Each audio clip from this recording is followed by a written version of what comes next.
तुम्हाला कधी असं वाटलं आहे का की जिमला गेल्यानंतरही असं वाटतं की सगळ्यांचे रिझल्ट दिसत आहेत पण मीच सर्वात मागे आहे?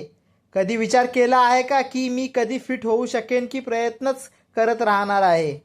सगळेजण इंस्टाग्रामवर त्यांचे बिफोर आणि आफ्टरचे फोटो टाकत राहतात आणि आपण गुपचूप आपले फोटो त्यांच्याशी कम्पेअर करत राहतो. तर जिमला जाणे म्हणजे फक्त डंबेल सोबत फाईट करणे नाही, यात तुम्हाला तुमच्या विचारांशी आणि तुमच्या माइंडशी फाईट करावी लागते. आणि इंस्टाग्रामवर आपण या फेक बॉडी पाहून आणि त्यांच्याशी स्वतःची तुलना करणे हे विसरून जातो. जिमला जाणे म्हणजे फक्त वर्कआउट करणे किंवा बॉडी बनवणे नाही, तर आपला आत्मविश्वास मिळवणे सुद्धा आहे.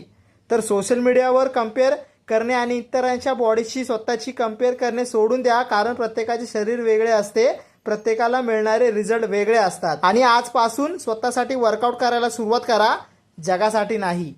जय महाराष्ट्र मित्रांनो, आज आहे माझा दिवस 47 माझ्या बॉडी रिकम्पोजिशनचा.